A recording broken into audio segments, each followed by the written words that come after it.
वहां पर दरबार सजा हुआ था और जोरदार कीर्तन हो रहा था। नरसिंह जी महाराज के तो मन में रहा नहीं गया, अपने लकड़ियों के खंडर को नीचे रखा और अंदर चले गए। बाहर रखकर अंदर चले गए। अंदर जाकर के क्या देखते हैं? एक सुंदर दरबार। बोल खाटू नरेश की। और वहां पर जो कीर्तन हो रहा था, बड़ा सुंदर आनंद आ गया नरसिंह जी महाराज को। दरबार सांवरिया ऐसो सजो प्यारो हो दयालु आपको। सेवा में सांवरिया सगला खड़ा के हुक्म बस आपको। सेवा में थारी बाबा, सेवा में थारी माने आज बीच जाओ है। सेवा में थारी माने आज बीच जानो है। ओ धन को सुंदर दरबार वहां पर सजा हुआ। खाटू नरेश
लकड़ियों के खंडर को नीचे रखा और अंदर चले गए।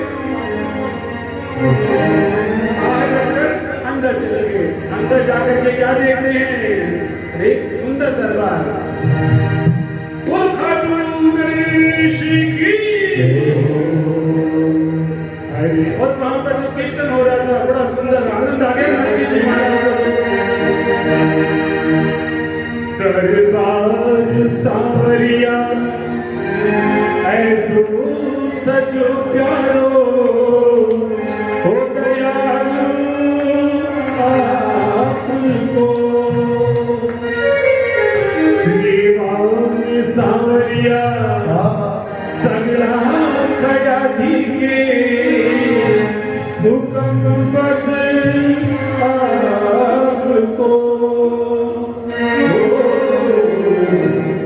सेवा में थारी बाबा, सेवा में थारी माने आज बीच जाओ है।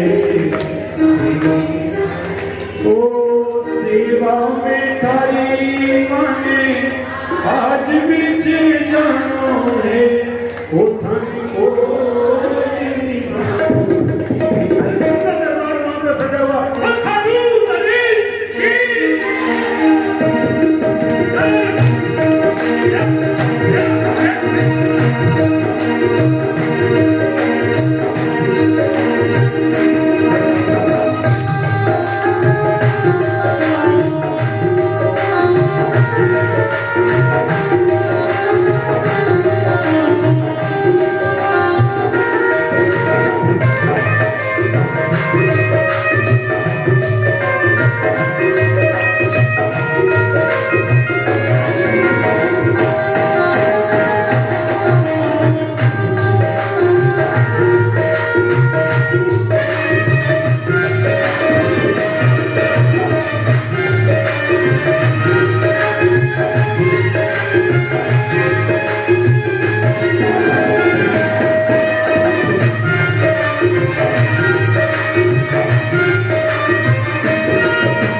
देखो समय आज हम थोड़ा लेट हो गए।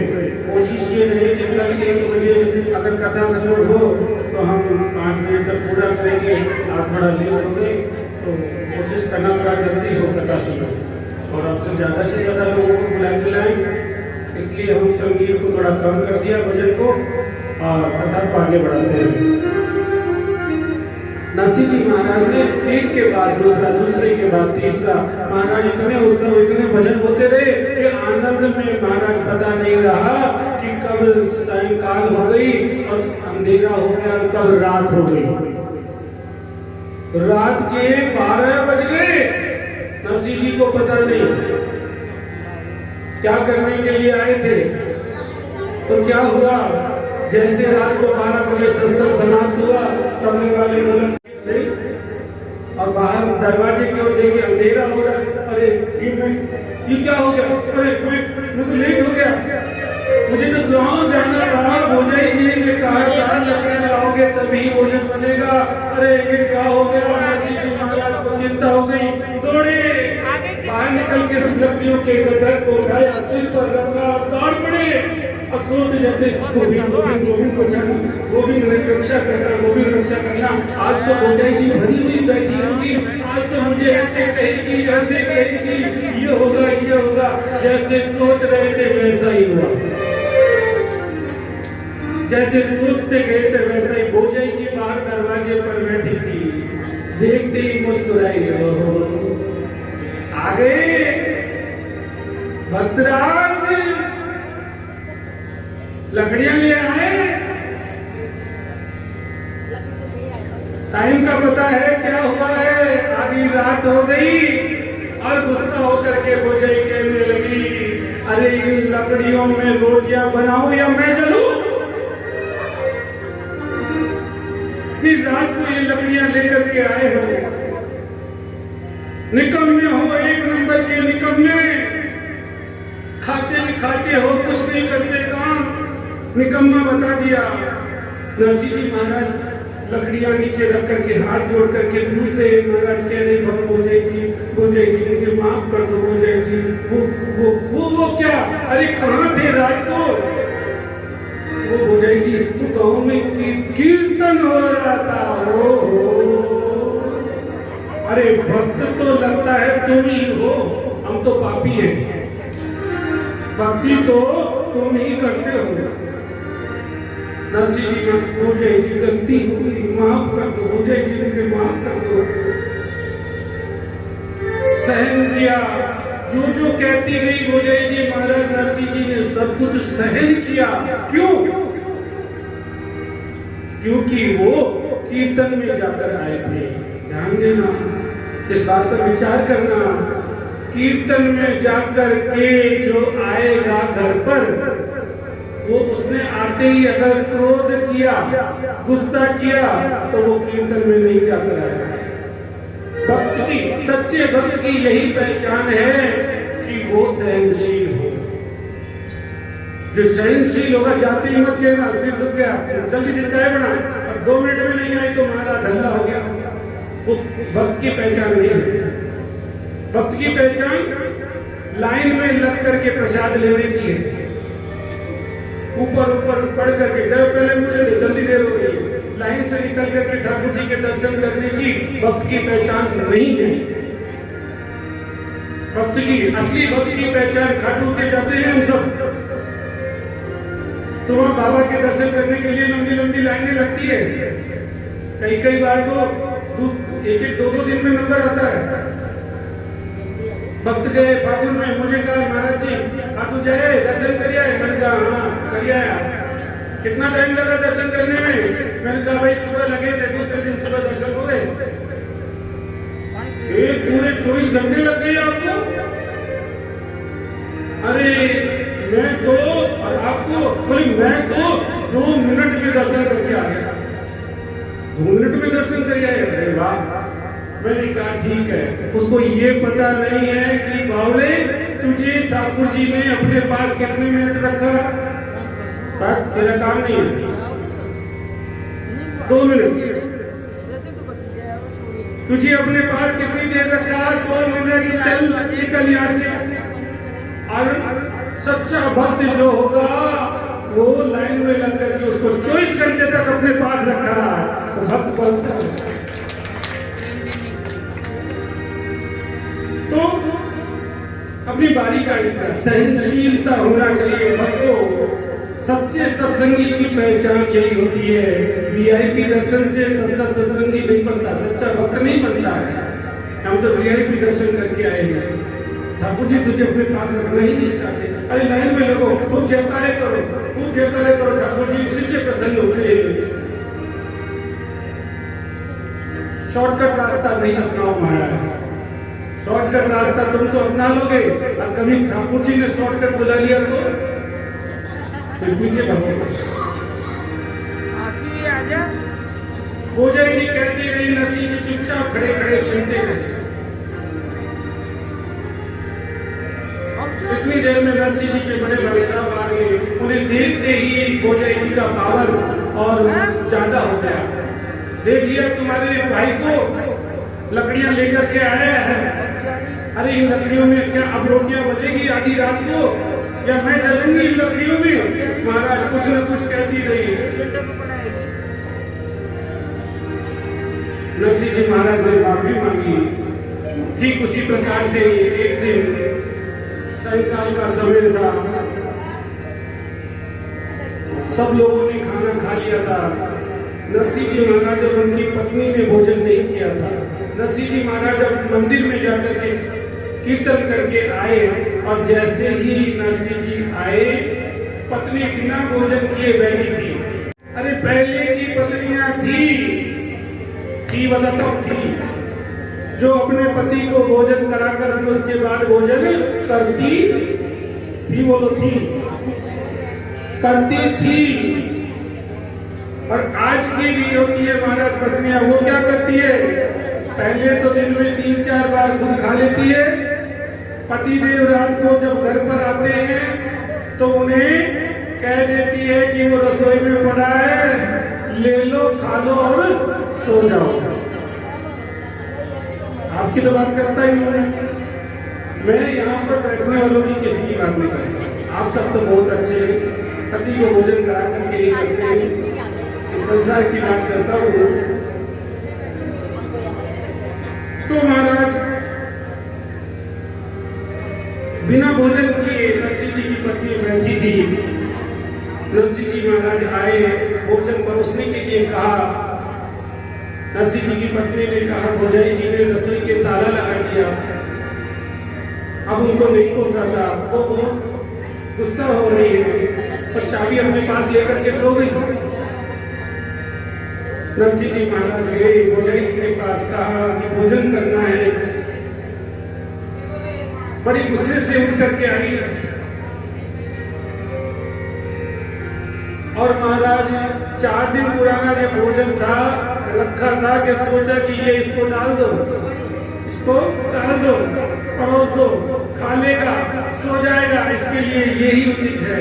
और महाराज रोटियां ठंडी 4 दिन पुरानी, सर्दी का समय, वो रोटियां नरसिंह जी महाराज को भोजन परोस दिया गया। जैसे ही नरसिंह जी ने देखा, हाथ लगाया, बोले बहुत ठंडी रोटी है, अगर ये सर्दी के समय में थोड़ी गर्म हो जाए तो खाने का आनंद हो जाएगा।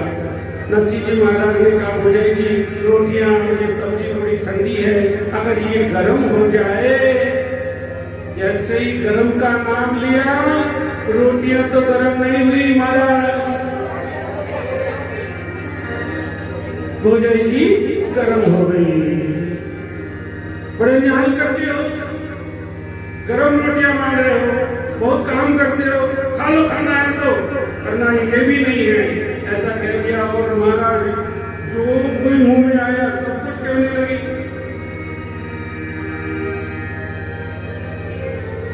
नरसिंह जी महाराज, आज भोजाई जी का ताना ऐसा लगा कि हे गोविंद, मैं तो तुम्हारा ही नाम लेता हूँ, कीर्तन करता हूँ, घर में सब कुछ खुशहाली है, इसीलिए शायद। और ये भोजाई जी ने मुझे ऐसा कह दिया, ऐसा कह दिया। आज वो ताना नरसिंह जी को ऐसा लगा कि रहा नहीं गया नरसिंह जी से। हे गोविंद, मैं इतना भजन करता हूँ, इतना सब कुछ करता हूँ, अब तो तुम्हारे दर्शन होंगे तभी भोजन करूंगा, ये सोच लिए। और भोजन की थाली को प्रणाम किया, पत्नी से कहा, मैं इस घर से जा रहा हूँ, जब आप गोविंद के मुझे दर्शन होंगे तभी मैं इस घर में आऊंगा, अन्यथा मैं नहीं आऊंगा। नरसिंह जी महाराज वो ताना ऐसा लगा कि वो घर से निकल गए।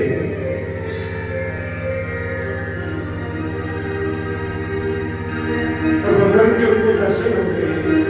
अरे हम तो यही चाहते हैं कि ये संसार में किसी दिन हमें भी ऐसा ताना मारे।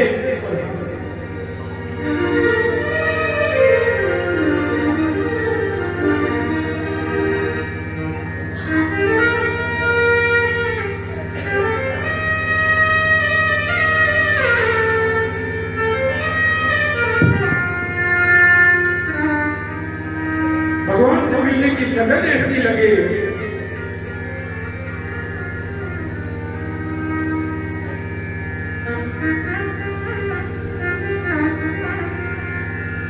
परंतु हमने तो इससे भी बड़े बड़े ताने सुने हुए हैं, लेकिन पता नहीं क्यों ऐसा लगन क्यों नहीं लगती कि भगवान से मिलना हो जाए।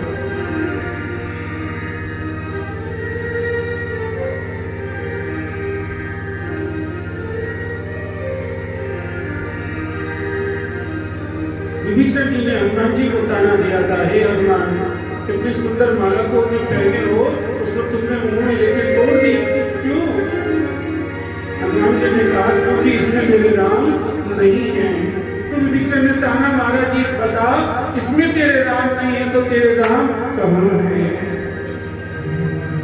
हनुमान जी ने कहाँ बताए राम? खिलो मेरे दिल के नगीने में, देख लो मेरे दिल के नगीने में, सीरा जाने की बैठे हैं मेरे सीने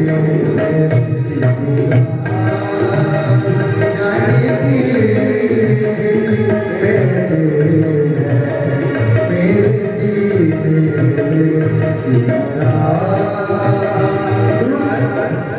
ध्रुव जी महाराज को ताना मारा, किसने? सौतेली माँ ने। वो ऐसा लगा ध्रुव जी महाराज तपस्या के लिए चले गए, भगवान ठाकुर जी को उनको दर्शन, विष्णु भगवान के दर्शन दिए। तो ऐसा ताना हमको भी कोई मारे और हमें ठाकुर जी के दर्शन के लिए ऐसी लालसा हो, ऐसा वो मार्ग मिले। जगत के रंग क्या देखूं, जगत के रंग क्या देखूं, तेरा दीदार काफी है। जगत के रंग क्या देखूं, जगत के रंग क्या देखूं, तेरा दीदार नरसिंह जी महाराज निकल गए घर से। एक बेटी को छोड़ करके गए थे जिसका नाम था नानी बाई। एक बेटी और अपनी पत्नी को छोड़ करके महाराज जैसे ही गए गांव के बाहर निकल पड़े। गांव के लोग हंसी करने लगे, देखो भक्त फिर तो गिरे हुए, देखो भाई ये भगवान को ढूंढने के लिए निकला है, भगवान से मिलने के लिए निकला है। सब हंस रहे थे लेकिन किसी नरसिंह जी को कोई परवाह नहीं थी। नरसिंह जी महाराज निकल गए। गांव के बाहर एक मंदिर था। देखो गांव के बाहर मंदिर होते हैं, तालाब के किनारे पर दो ही मंदिर ज्यादा दिखते हैं, एक तो शंकर भगवान का और एक बालाजी का। पीपड़ी वाले बालाजी, बंडे वाले बालाजी, ये वाले बालाजी, कई नाम निकाल देते हैं महाराज। बालाजी का नाम निकालने की कसर भी महाराज छोड़ देगी। ऐसे बालाजी के नाम गिने चुने हैं, लेकिन लोग तो अपने मन से कई नाम निकाल देते हैं। एक तो अभी देखा मैंने वो बिजली पावर हाउस के बाद हनुमान जी का मंदिर बना दिया, हनुमान जी दिया करंट वाली बालाजी। मैंने कहा भैया ये कौन से नाम? नरसिंह जी महाराज ने देखा भोलेनाथ का एक बड़ा सा शिवलिंग गांव के बाहर, और देखते ही महाराज ऐसे बिलखते हुए जा रहे थे।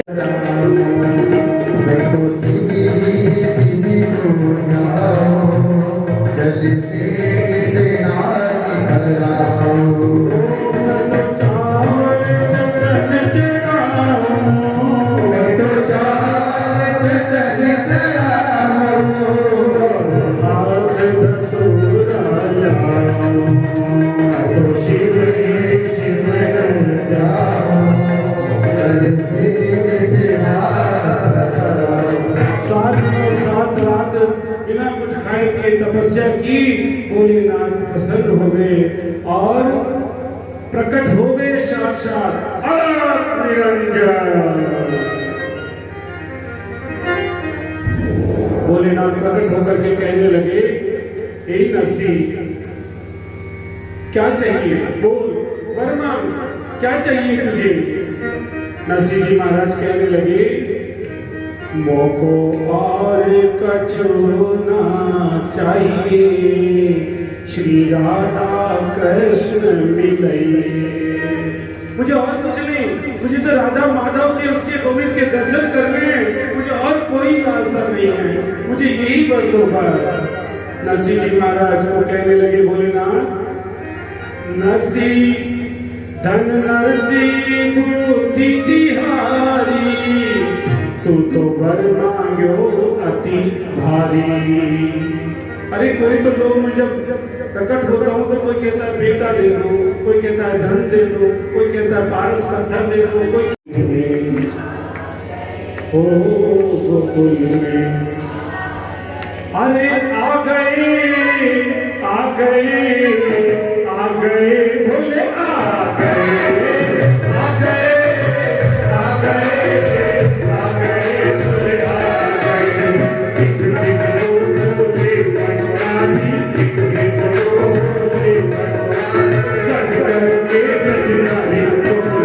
आ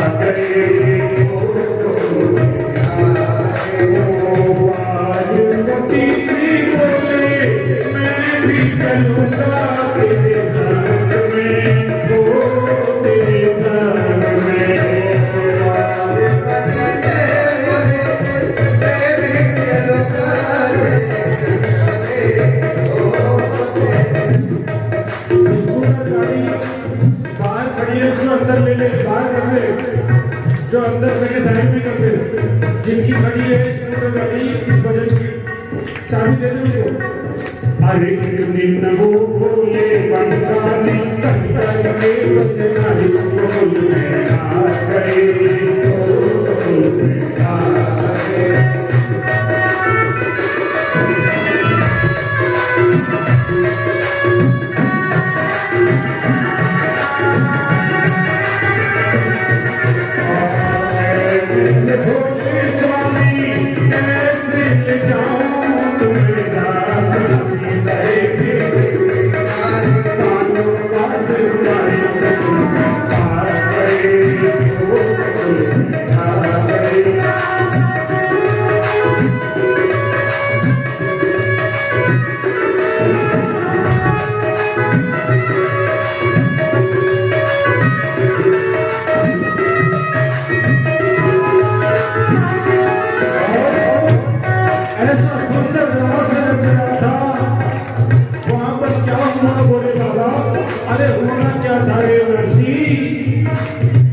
कन्हैया ने मुझको देखा,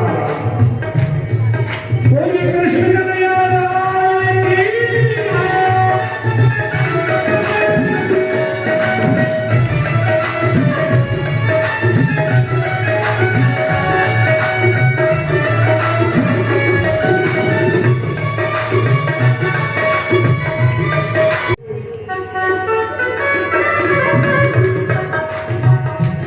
कन्हैया ने मेरे को देखा।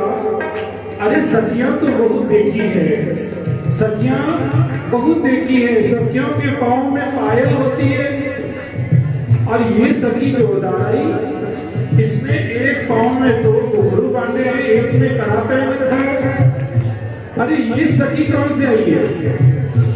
तो कन्हैया पार्वती जी से जाकर पूछने लगे, अरे इस सखी से परिचय तो कराओ, ये सखी कौन है? ओ देखा मोहन ने जब समझ गई वो सारी बातें, एक घूंघटे की खिड़की बना करके और कन्हैया शंकर भगवान देख रहे थे। और जैसे देख रहे थे कन्हैया ने देखा, अरे लगते तो सखी तो नहीं लग रही है, ये कोई बाबा जी लग रहा है। अरे मोटे मोटे पाँव और सखियों तो छोटे छोटे सुंदर सुंदर गोल गोल पाँव होते। अरे ये कौन सी सखी आई है? और जैसे जाकर के देखने लगे पार्वती जी खींच ली, अरे रुको रुको रुको कन्हैया, अरे रुको। कन्हैया ने सोचा, अरे ये तो बाबा जी लगते हैं, ये तो अपने भोलेनाथ लगते हैं, लेकिन कोई बात नहीं, आज ब्रज की नारी बन करके आई है, कोई बात नहीं। कन्हैया चले गए उठ करके,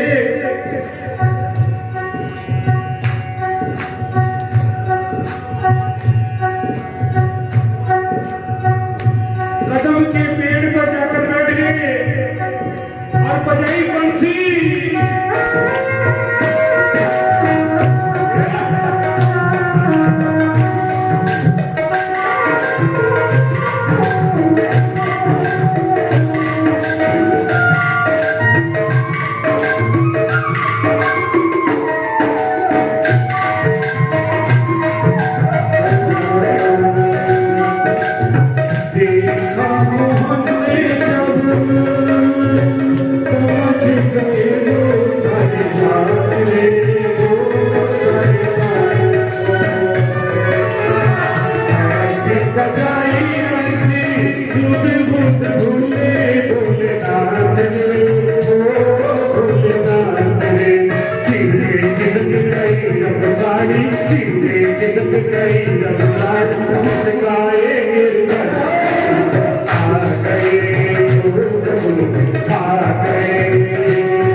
गोपेश्वर हुआ नाम रे, हुआ नाम रे।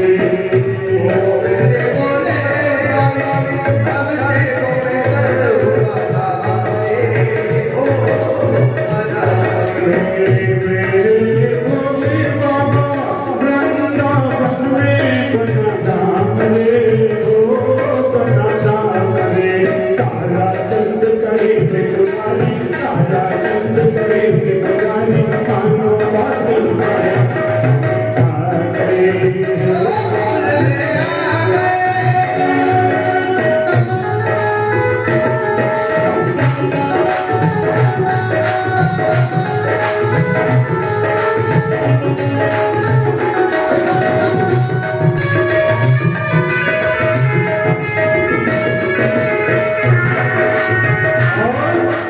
बोलिए शंकर भगवान की।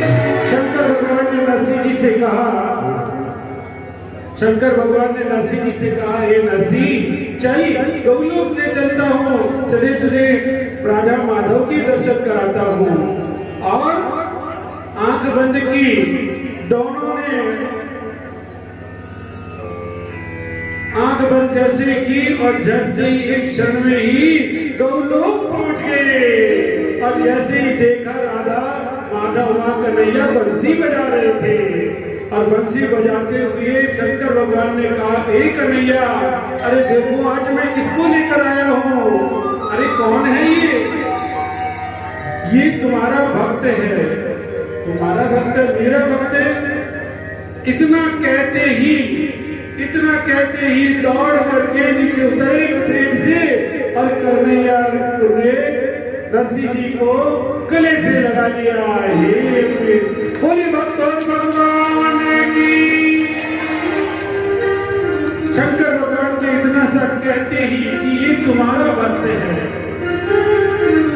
देखो शंकर भगवान गुरु का काम किए यहाँ पर।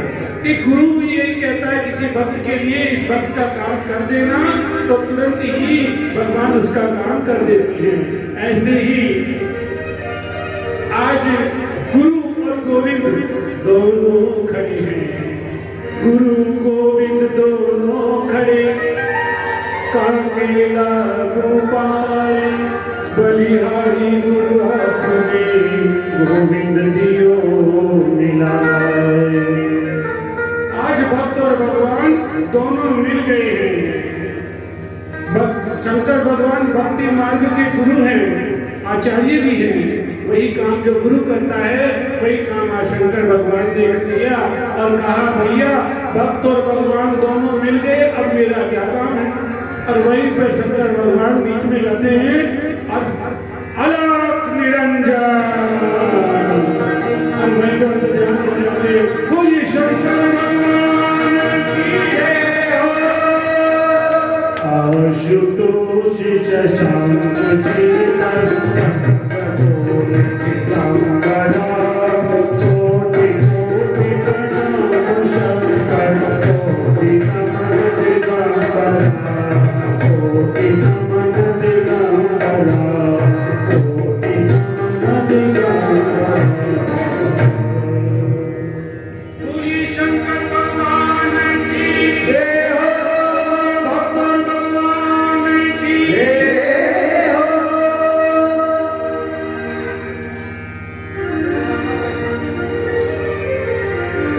भक्त और भगवान मिल गए बिना कुछ सोचे विचारे। जैसे ही शंकर भगवान ने कहा तुम्हारा भक्त है, कहते ही दौड़ करके गले से लगा लिया शंकर कन्हैया ने नरसिंह जी को। कुछ सोचा विचारा नहीं,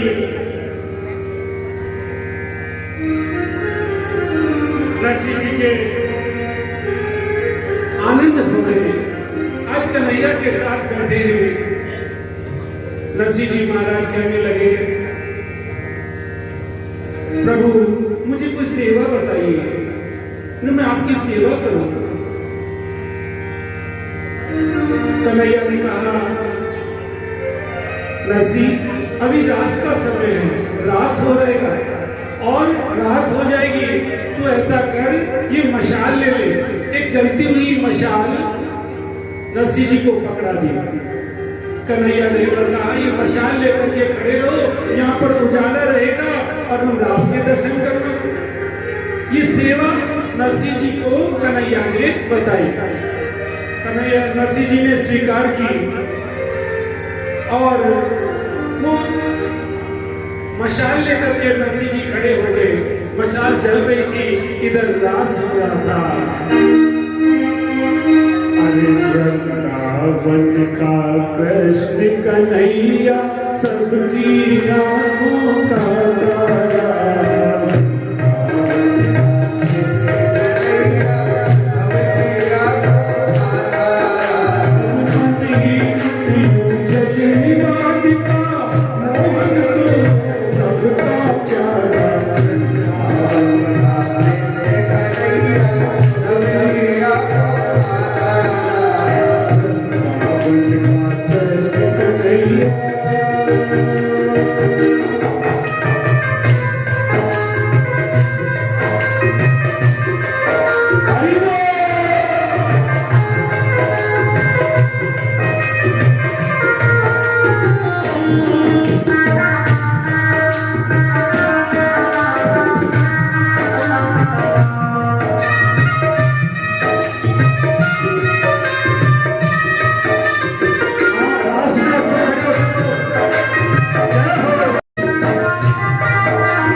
कृष्ण कन्हैया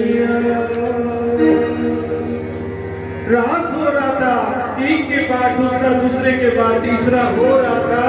इधर नरसिंह जी महाराज मशाल लेकर के खड़े थे, मशाल जल रही थी, मशाल जलते जलते लकड़ी जलने लगी और लकड़ी जलते जलते नरसिंह जी का हाथ जलने लगा। मशाल की लकड़ी के साथ नरसिंह जी के हाथ से बड़ी बड़ी लपटें निकलने लगी, नरसिंह जी का हाथ जलने लगा। नरसिंह जी को कुछ पता नहीं था, नरसिंह जी तो अपने गोविंद के रास में और गोविंद के नाम में मग्न थे, उन्हें कोई पता नहीं था हाथ जल रहा है। इतने में राधा जी देखी, अरे क्या करते हो कन्हैया, क्या रास रचा रहे, देखो तुम्हारे भक्त का हाथ जल रहा है, हाथ जल रहा है। जैसे ही कन्हैया ने देखा कि भक्त के हाथ से बड़ी बड़ी लपटें निकल रही थी, दौड़ करके गए और कन्हैया का जो नरसिंह जी का जो हाथ था वो अपने पीतांबर में छुपा लिया। एक भक्त, अरे कैसा है रे तू, अरे देख तेरा हाथ जल रहा था रे। नरसिंह जी कहते नहीं, कुछ नहीं हुआ। अरे आपने जो सेवा बताई थी वो सेवा करो। अरे नहीं नहीं, मैंने तेरा हाथ जलते हुए देखा है रे। अपने नरसिंह जी के हाथ को पकड़ लिया। कन्हैया ने कहा अरे नहीं, मैंने इसमें बड़ी बड़ी लपटें आग की निकलती हुई देखी है। अरे तू कोई मामूली भक्त नहीं है लगता है, तू तो बहुत बड़ा भक्त है। नरसिंह जी ने कहा नहीं, मुझे बहुत बड़ा नहीं कहो, मैं तो बिल्कुल मामूली कुछ छोटा सा भक्त हूँ आपका। अरे नहीं, अरे मैंने तेरे हाथ में से आग निकलते हुए देखी है और महाराज दोनों बड़े प्रेम से बात कर रहे हैं। आज कन्हैया की आंखों से आंसू निकल गए। अरे कैसा भक्त है तू। पीतांबर से हाथ को खोला वापस और खोल के हाथ को देखा, हाथ जैसे पहले था वैसा की वैसा ही हो गया। पूरी समझिया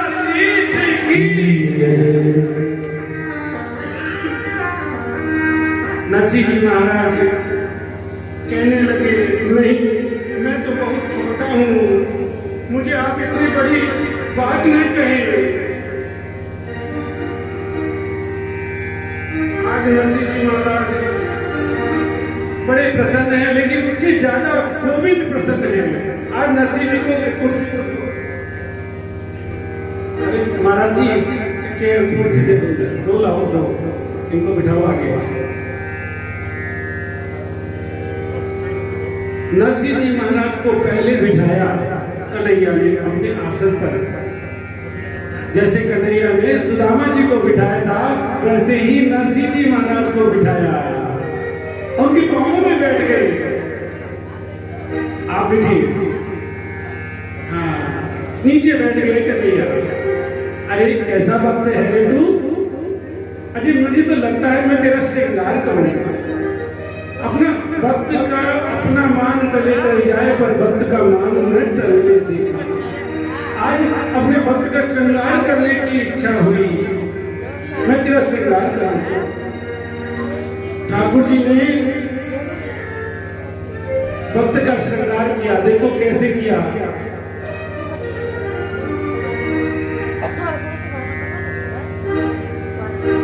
भगवान भी चाहते हैं हम जैसे भगवान का श्रृंगार करते हैं, ठीक उसी प्रकार से भगवान भी यही चाहते हैं कि मेरा भक्त भी मेरी तरह सुंदर बन करके बैठे, मेरा भक्त सुंदर बन करके घूमे।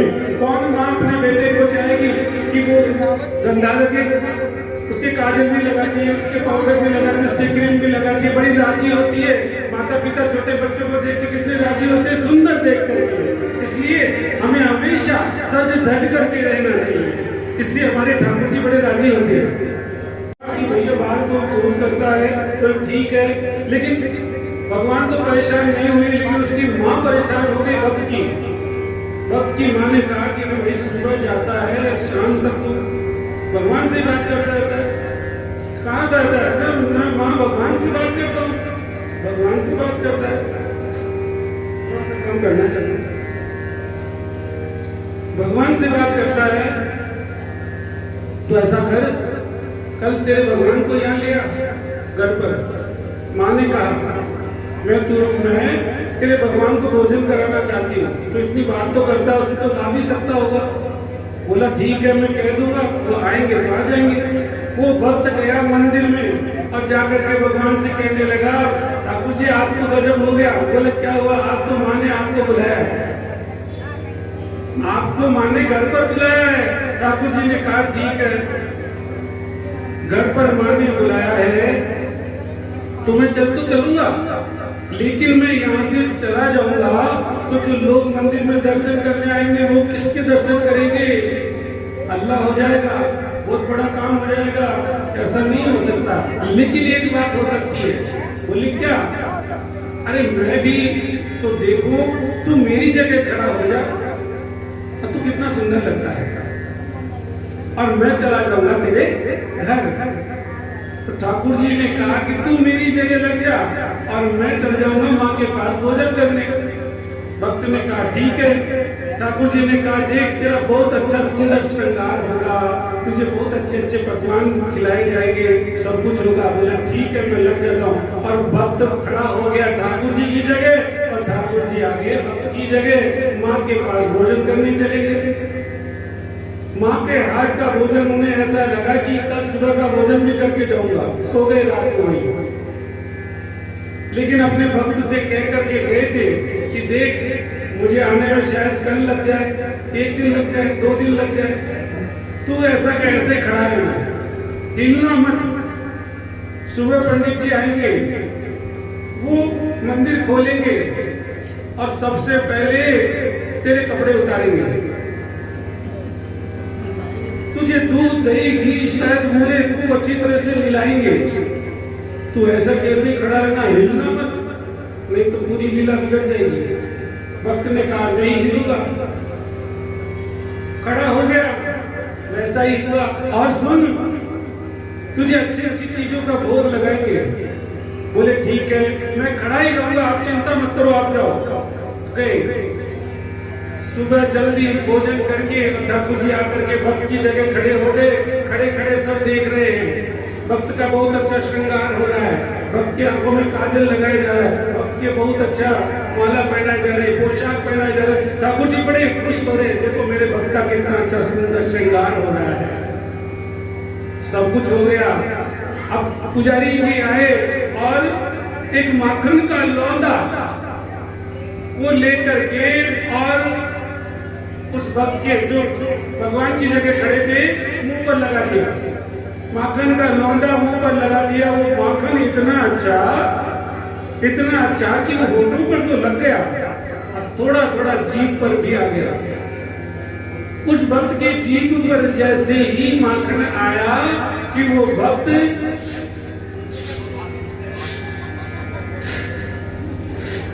खींचने लगा उस माखन को, थोड़ा थोड़ा खींचने लगा। भगवान ने देखा और ये तो खींच रहा है, रुको भागो। भगवान भागे और भाग के उतरे, तो हट मेरे को लगने दे, तो माखन खा रहा था, सारी लीला हो जाती पूरी। लेकिन तुम लग बड़ा सुंदर रहा था। आज ठाकुर जी ने महाराज नरसिंह जी को श्रृंगार किया। सबसे पहले एक टोपी पहनाई नरसिंह जी को, आपको दिख रही है ऐसी टोपी ठाकुर जी ने ही नरसिंह जी को पहनाई थी। टोपी के हाथ लगा दे आप। हाँ, ठाकुर जी ने देखो टोपी भी कई प्रकार की होती है, आपको पता होगा। इसकी टोपी वो नहीं होनी चाहिए। भगवान ने जिसको टोपी पहना दी उसको किसी को टोपी पहनाने की जरूरत नहीं पड़ती, नहीं उसको कोई दूसरा टोपी पहना सकता है। ठाकुर जी ने टोपी पहनाई और हाथ में करताल दी। ये करताल वो आगे बढ़ेगा, ये करताल ठाकुर जी ने ही दी थी। नरसिंह जी महाराज जो करताल बजाते थे, छम छम छम, ये करताल किसने दी? आपके बीच में क्या बातें चल रही है, कुछ समझ में नहीं आ रहा। आप उठ जाओ, बाद में सब कर रहे हैं। हाँ कहना चाहिए, कल से कोई सुंदर सी माला लाना। हाँ, सुंदर श्रृंगार सुंदर होना चाहिए।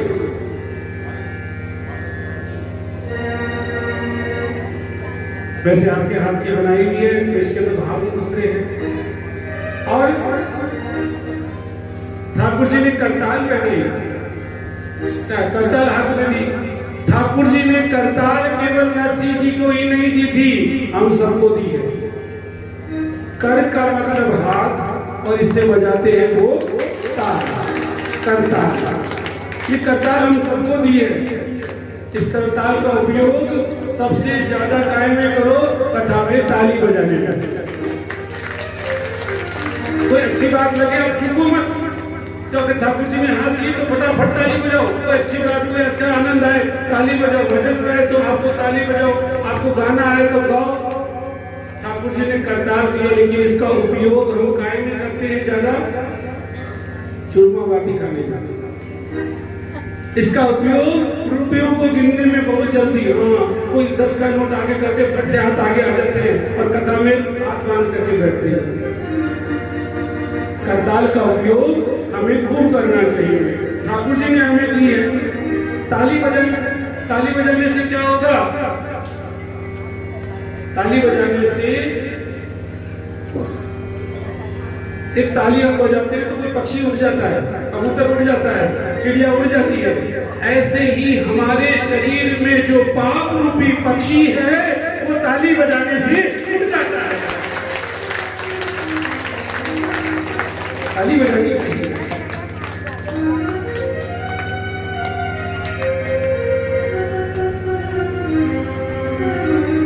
इसलिए कहते हैं भक्त, अरे सबकी संकट दूर करेगी, सबकी संकट दूर करेगी। अरे बरसाने वाली बजाओ बजाओ बजाओ,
नरसिंह जी को करताल दी और नरसिंह जी को एक और चीज दी, केदारा राग।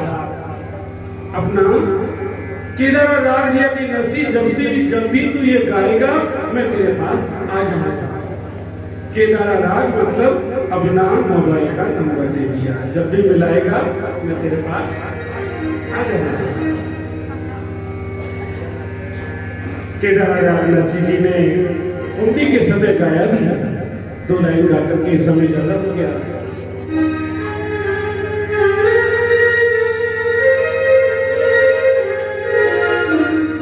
हरि दर्शन दो घनश्याम, नाथ मोरी अखियों प्यासी। दर्शन दो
पूजा गोपी चंदन तुलसी सोनेरो हार सचु गणो सांवरियो मारो सांवरियो सरकार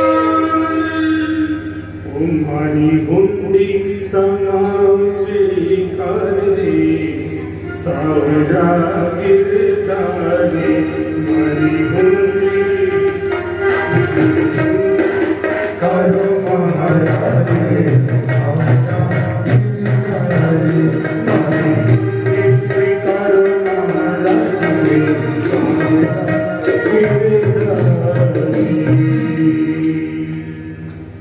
सर्वधर्मान् परित्यज्य मामेकं शरणं व्रज अहं त्वां सर्वपापेभ्यो मोक्षयामि मा शुचः।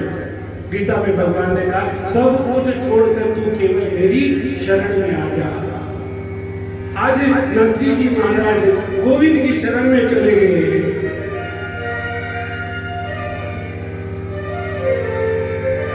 एक भरोसो एक बल एक आस विश्वास एक राम धन श्याम हित चातर।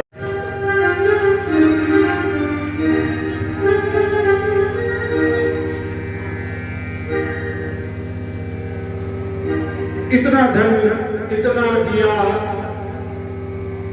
12 पीढ़ी तक भी खत्म न हो। अगर इतना धन हमको दे दे तो हम क्या करेंगे? भगवान 12 पीढ़ी तक खत्म न हो और इतना धन हमको दे दे तो हम क्या करेंगे? हम क्या करेंगे बताओ? हाँ, हम सोचेंगे ये 12 पीढ़ी तक का ही है, इसको 24 पीढ़ी तक का कैसे करूं, इसको डबल कैसे करूं। बस इसी में हमारी सोच में उलझ जाएंगे और इस धन को डबल करने वाले भी कई सलाहकार हमारे पास आ जाते हैं। कोई LIC वाले, कोई बीमा कंपनी वाले, कोई इंश्योरेंस वाले, कौन आते हैं, वो आते हैं और वो कहते हैं पैसा इतना आ गया, पेंशन मिली है, अरे डबल हो जाएगी, इसमें लगा दो। और वो डबल करने की हमारे बहुत जल्दी समझ में आ जाती है, लेकिन राम धन को डबल करने की बहुत देर बाद समझ में आती है, जब समय निकल चुका होता है।